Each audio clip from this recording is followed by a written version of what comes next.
Assalamu alaikum. Welcome to my YouTube channel, Knowledge for Students. Students, today we are starting class number 22. And in today's class, we are going to talk about part 2 of present indefinite. Present indefinite का part 1 हमने पिछली class में पढ़ा था, तो आज की class में हम प्रेजेंट इंडेफिनेट का दूसरा पार्ट पढ़ने जा रहे हैं. सो स्टूडेंट्स, क्लास शुरू करने से पहले अगर अभी तक आप लोगों ने मेरे चैनल को सब्सक्राइब नहीं किया तो प्लीज़ सब्सक्राइब के बटन पे क्लिक कर दें. और अगर आपको मेरी वीडियोस पसंद आ रही हैं तो प्लीज़ ज़रूर लाइक के बटन पे क्लिक करो यार. और अगर आपको सीखने को मिल रहा है इन क्लासेस से तो अपने दोस्तों के साथ भी शेयर करें ताकि ये नॉलेज सिर्फ आप तक महदूद ना रहे बल्कि उन तक भी पहुँच सके. और अगर आपको कोई मसला मसाइल हो रहा है तो प्लीज़ कमेंट्स बॉक्स में जाके ज़रूर कमेंट्स करें. तो चलें गाइस, हम स्टार्ट करते हैं पार्ट 2 प्रेजेंट इंडेफिनेट का. So students, present indefinite part 2.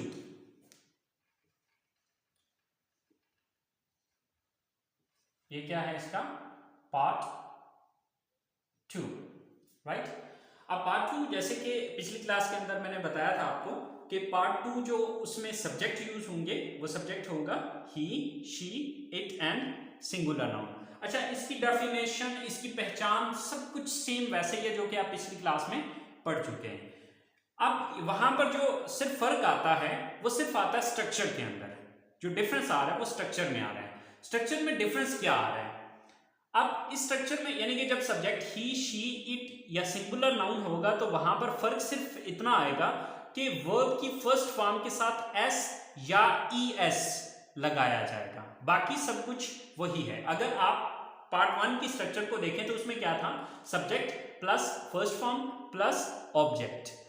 अब आज की स्ट्रक्चर में फर्क सिर्फ इतना है कि यहां पे हम क्या कर रहे हैं? सब्जेक्ट, फर्स्ट फॉर्म, एस या ईएस के साथ. सिर्फ ये चीज, एक जो नई चीज या चेंज आ रहा है वो सिर्फ इस चीज का है और कोई डिफरेंस नहीं है. पार्ट 1 और पार्ट 2 में कोई लंबी चौड़ी कहानी नहीं है, कोई लंबा चौड़ा डिफरेंस नहीं है.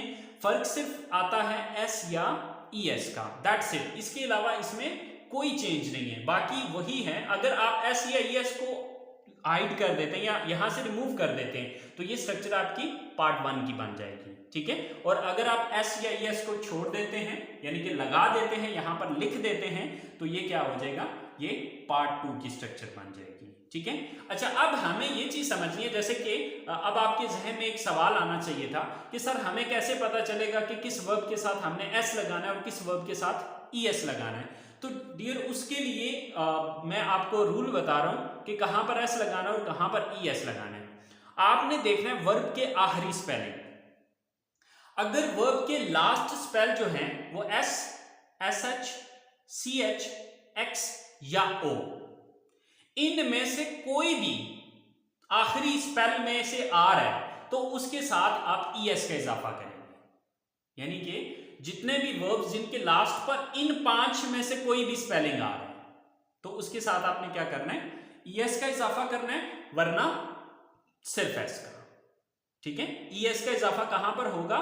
जहां पर वर्ब के आखिरी spell S, SH, CH, X या फिर ओ, इनमें से इन 5 में से जो भी लास्ट स्पेल जिस वर्ब के एंड पे आ रहे होंगे वहां पर हमें ईएस लगाना होगा, वरना हम सिर्फ एस का इजाफा करेंगे. मिसाल के तौर पे टीच. अब ये टीच है तो इसके आखिरी जो 2 स्पेल हैं वो क्या है? C H. तो ये देखें सी एच. अगर सी एच आ रहा हो तो उसके साथ किसका इजाफा करेंगे? ईएस का इजाफा करेंगे. तो यहां पर मुझे क्या करना पड़ेगा? ईएस लगाना पड़ेगा. सिर्फ अकेला एस मैं यहां पर नहीं लगा सकता. इसी तरह से फर्ज करें हमारे पास एक वर्ब है गो. तो आप देखिए गो का जो लास्ट स्पेल है वो ओ है, ओ, ठीक है. तो अब इसका आखिरी स्पेलिंग ओ आ रहा है तो इसके साथ फिर मुझे ईएस लगाना पड़ेगा. इसी तरह से हमारे पास एक वर्ब है मिक्स, ठीक है. तो अब मिक्स का जो आखिरी स्पेल है वो एक्स है, ओके. सो अब मुझे यहां पर ईएस का इजाफा करना पड़ेगा जब सब्जेक्ट ही, शी, इट या सिंगल नेम. सिंगुलर नाउन का मतलब होता है एक नाम, ठीक है.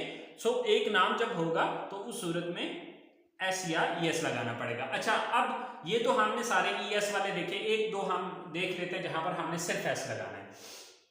मिसाल के तौर पे हमारे पास जो नेक्स्ट वर्ब है वो है वर्क। अब देखिए वर्क के एंड पे इन 5 में से कोई भी नहीं है, ना एस है, ना एस एच है, ना सी एच है, ना एक्स है, ना ही ओ है। तो यहां पर मैं ई एस का इजाफा नहीं बल्कि सिर्फ एस का इजाफा करूंगा। तो अब इसको WORKS वर्क्स कर दूंगा। ठीक है, सेम लाइक दैट फर्स्ट करें हमारे पास एक वर्ब है रेन, यानी कि बारिश होना। तो अब इसके एंड पे इन 5 में से कोई भी नहीं आ रहा, तो मैं सिंपल एस लगाऊंगा। तो आई होप सो आपको इस एस या ई एस वाले चक्कर की समझ आ गई होगी। तो चले हम सेंटेंसेस बना के देखते हैं कि हम इसके सेंटेंसेस किस तरह से बनाएंगे। सो स्टूडेंट्स, आयशा अपना वक्त जाया करती है। सो यहां पर सब्जेक्ट क्या है? आयशा।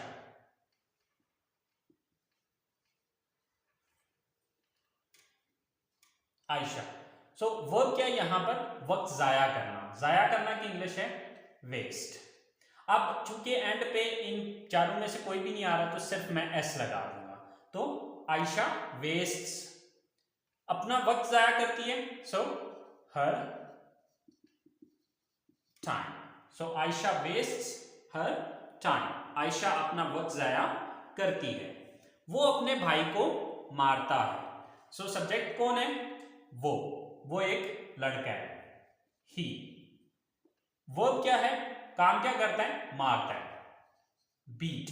अब देखें आखिरी स्पेल क्या है, यानी कि इन चारों पांचों में से नहीं है तो यहां पर सिर्फ एस लगेगा। सो ही बीट्स, ही बीट्स अपने भाई को, his brother.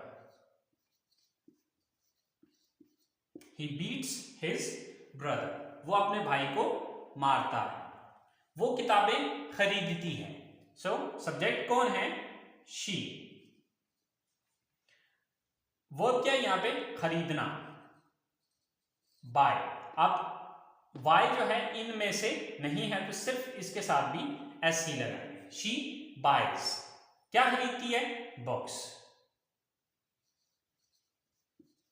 She buys books, वो किताबें खरीदती है।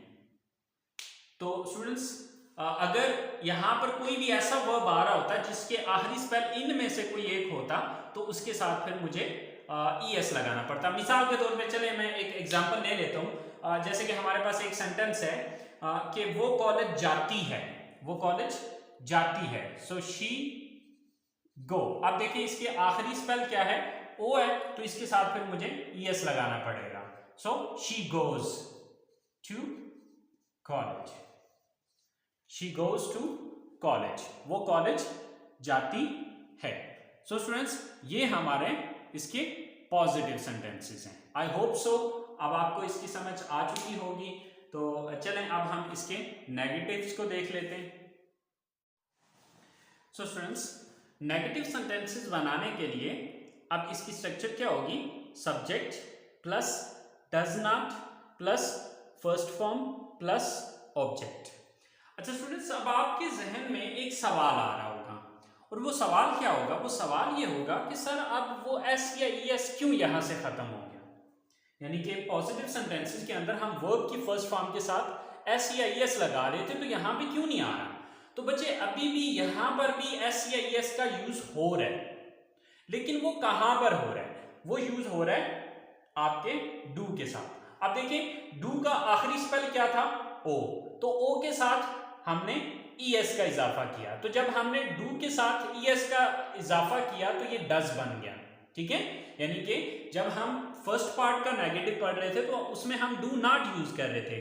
अच्छा, अब आप सोचे होंगे कि सर हमने ऐसा क्यों नहीं किया कि वो एस या ई एस उधर ही रहने देते। लेकिन बच्चे यहाँ पर ये चीज आपने याद रखनी है कि ग्रामर का ये रूल है कि ये चीज जो अप्लाई होती है अपने आने वाले जुमले के अंदर पहला जो वर्ब है, चाहे वो हेल्पिंग वर्ब है चाहे वो रियल वर्ब है, यहाँ पर डू जो है ये बेसिकली हेल्पिंग वर्ब के तौर पे इस्तेमाल हो रहा है। ठीक है, तो आने वाला जो भी पहला वर्ब होगा उसके साथ ये चीज अप्लाई होगी। इसलिए मैं चूंकि यहाँ पर पहले डू आ रहा है तो अब ये एस या एस मुझे इसके साथ लगाना पड़ेगा, वहां पर मैं नहीं लगा सकूंगा। ठीक है, तो ये बात आप देखेंगे जब हम पॉजिटिव सेंटेंसेस को डिस्कस कर रहे थे तो पॉजिटिव सेंटेंसेस में डू नहीं आ रहा था, यानी कि सब्जेक्ट के फौरन बाद हमारे पास फर्स्ट फॉर्म आ रही थी। इसलिए हमने इसके साथ SEIS का इजाफा किया था, ठीक है। लेकिन अब जब हम इसका नेगेटिव बना रहे हैं तो नेगेटिव बनाने के अंदर हमारे पास डू आ रहा है, यानी कि सब्जेक्ट के फौरन बाद डू आ रहा है, तो जो डू हेल्पिंग वर्ब है इसके साथ हम अब ES का इजाफा कर रहे हैं। S या ES का इजाफा करना था, लेकिन यहां पर सिर्फ ES का इजाफा हो पाएगा। क्यों? क्योंकि इसके आखिरी स्पेलिंग जो डू के हैं वो O है, तो O वाले स्पेलिंग जहां पे एंड, जहां पे जिस सेंटेंस सॉरी जिस वर्ड का एंड जो है वो O पे हो रहा हो उसके साथ हम S नहीं लगा सकते बल्कि ES लगा सकते हैं, ठीक है। तो इसलिए हमने इसको डू की बजाय डज कर दिया और वहां से वो SEIS का चक्कर खत्म हो गया। क्यों खत्म हो गया? क्योंकि वो ऑलरेडी यहां पर हम कर चुके हैं, ठीक है। तो हमारे पास पहला सेंटेंस है, वो कपड़े सिलाई नहीं करता है। सो सब्जेक्ट कौन है? वो, यानी कि वो एक लड़का, he, then does not। सिलाई करना, वो क्या है यहाँ पे? सिलाई करना। सिलाई करना की इंग्लिश जो है वो स्टिच भी होती है और सीव भी होती है, आप दोनों में से जो मर्जी यूज कर लें। सीव, he does not sew। क्या सिलाई नहीं करता है? कपड़े, the clothes। He does not sew the clothes। वो कपड़े सिलाई नहीं करता है। सेकंड सेंटेंस है हमारे पास, सोनिया अपनी अम्मी की मदद नहीं करती है। सो सब्जेक्ट कौन है? Sonia, then does not.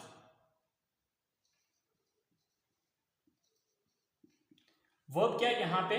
मदद करना, help.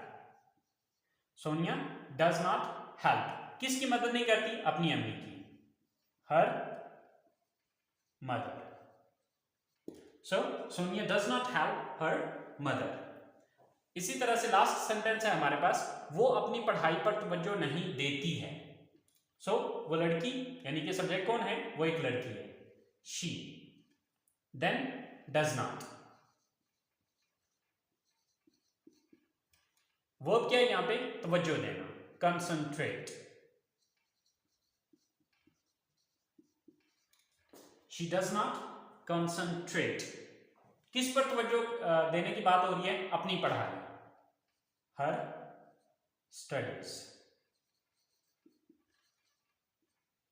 So she does not concentrate on her studies। she does not concentrate on her studies। वो अपनी पढ़ाई पर तवज्जो नहीं देती है। So students, I hope so आपको डू और डज का चक्कर समझ में आ गया होगा कि ये डज कैसे बना या किस वजह से बना, ठीक है। तो ये चीज याद रखनी है कि डज कहां पर आएगा? जब सब्जेक्ट ही, शी, इट या सिंगल नेम होगा तो वहां पर आपने डज नॉट लगा देना है। सो स्टूडेंट्स, ये हमारे नेगेटिव सेंटेंसेस हैं और अब हम इसके लास्ट सेंटेंसेस पढ़ते हैं, इंटरोगेटिव सेंटेंसेस। तो जैसे कि इंटरोगेटिव सेंटेंसेस का आपको ऑलरेडी पता है कि नेगेटिव के अंदर जिस लफ्ज के बाद नॉट लगाया हुआ है उसी लफ्ज को उठा के जुमले के शुरू में ले आना है। तो यहाँ पर हमने नॉट किसके बाद लगाया था? डज के बाद। तो इसी डज को उठा के सेंटेंस के शुरू में लगाएंगे तो ये इसका इंटरोगेटिव बन जाएगा। तो चलिए आइए देखते हैं इसके interrogative sentences. So students, interrogative sentence बनाने के स्ट्रक्चर क्या है? First of all does, then subject, then first form of the verb and then object and at the end there is a question mark. So हमारे पास सबसे पहला sentence है, क्या वो मोबाइल फोन मरम्मत करता है? सो सबसे पहले डज, देन सब्जेक्ट कौन है? वो, यानी कि वो एक लड़का है, डज ही। वो क्या यहां पे? मरम्मत करना, mobile phone, sorry repair. Does he repair, मरम्मत करना की इंग्लिश क्या होती है? रिपेयर। डज ही रिपेयर, क्या रिपेयर करने की बात हो रही है? Mobile phone.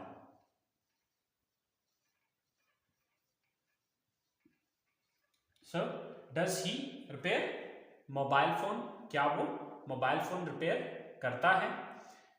सेकंड सेंटेंस है, क्या वो अपने बड़ों से बदतमीजी करती है? सबसे पहले डज, सब्जेक्ट कौन है? वो एक लड़की, शी, डज शी। वर्ब क्या यहां पे? बदतमीजी करना, मिसबिहेव। डज शी मिसबिहेव, किसके साथ मिसबिहेव करती है? अपने बड़ों के साथ, with her elders. So does she misbehave with her elders? क्या वो अपने बड़ों के साथ बदतमीजी करती है? लास्ट सेंटेंस है हमारे पास, वो क्यों कपड़े धोती है, वो क्यों कपड़े धोती है। अच्छा, अब इस सेंटेंस के अंदर हमारे पास क्वेश्चन वर्ड आ रहा है, तो यहां पर जैसे कि पिछली क्लास में मैंने आपको बताया था कि क्वेश्चन वर्ड जो है वो इसी सिंपल इंटरोगेटिव सेंटेंस के शुरू में आएगा। तो सबसे पहले क्यों की इंग्लिश आएगी, क्योंकि क्यों जो है वो एक क्वेश्चन वर्ड है, ठीक है। तो क्यों की इंग्लिश क्या है, वाई। अब इसके बाद ये स्ट्रक्चर लगेगी, why does, why does. Subject कौन है, वो शी। वाई डज शी, क्या करती है, काम कौन सा करती है, वर्क क्या है यहां पे, वॉश, धोती है। वाई डज शी वॉश, क्या धोती है, कपड़े। Why does she wash the clothes. So why does she wash the clothes. So students, ये इसके इंट्रोगेटिव सेंटेंसेस हैं। आई होप सो आपको प्रेजेंट इंडेफिनिट टेंस का जो सेकंड पार्ट है वो समझ में आ गया होगा। अगर फिर भी आपको कोई चीज़ समझ में नहीं आई है तो प्लीज़ आप लोग कमेंट्स बॉक्स में जाके कमेंट्स कर सकते हैं। अगर पहला पार्ट समझ आ गया तो पार्ट 1 और पार्ट 2 के अंदर जैसे कि मैंने बताया कि सिर्फ एस या यस का ही डिफरेंस आ रहे हैं, ठीक है। बाकी जो उसकी डेफिनेशन है, जो उसकी पहचान है, वो सब कुछ सेम वैसी ही है जो कि पार्ट 1 की है। तो चलें आज की क्लास को यहीं पे स्टॉप करते हैं। इंशाल्लाह ज़िंदगी रही तो अगली क्लास के साथ हाजिर होंगे। तब तक के लिए अपना बहुत सारा ख्याल रखिएगा, दुआओं में याद रखिएगा। अल्लाह हाफिज़।